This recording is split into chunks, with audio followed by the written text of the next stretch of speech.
Obamacare, pushing down incentives for businesses to hire full-time, as we just talked about, and problems still popping up. This time, a computer glitch may allow smokers to benefit under Obamacare. With more on this, Dr. Sreedhar Potarazu, the CEO of Vital Springs Technologies. Dr. P, thanks for coming on, and great to have you on. Thanks for having me on. Yeah. So let's talk about what's going on with smokers. Originally, Obamacare was going to penalize them, but now what's happening?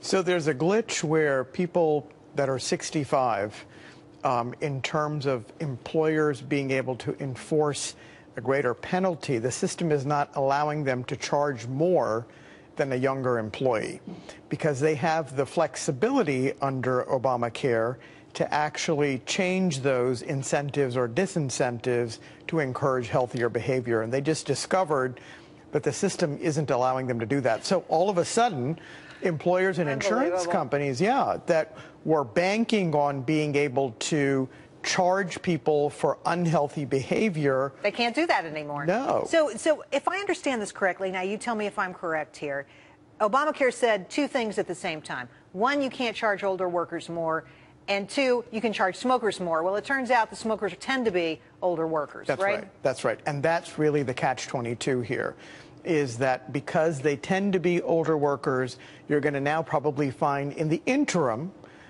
younger smokers are the ones that are going to end up paying the brunt of the bill. Well, and you know, these are the very people that we want to be involved in the healthcare system because they tend to bring down costs, younger people. How do you think insurance companies are going to react to this? They're freaking out. Oh, really? Because they're freaking out for a number of reasons. Because it's the repeat unintended consequences. And if you come back to the announcement of the Obama administration delaying the employer mandate, insurance companies were banking on companies enforcing or being forced to provide benefits so that they could get more members to sign up, because insurance companies have to make up for those lost dollars. But what's going to happen now? Suppose that I'm an employee of a small company that says, okay, I don't need to provide benefits, but that employee still wants to get health care, health insurance, and they want to go to the exchanges.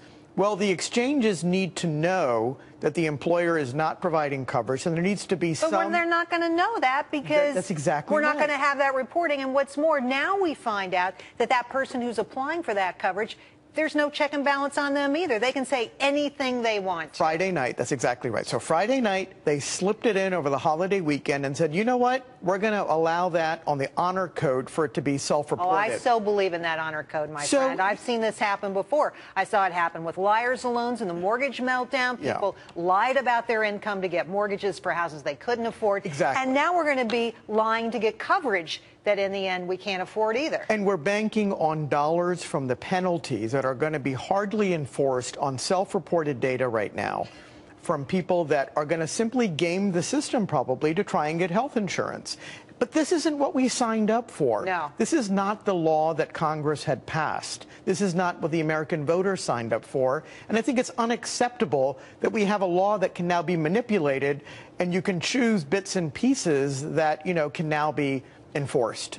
Well, this would be funny if it weren't so tragic, because at the end of the day, the dollar's going to stop with the taxpayer. We're going to have to pick up the tab for this.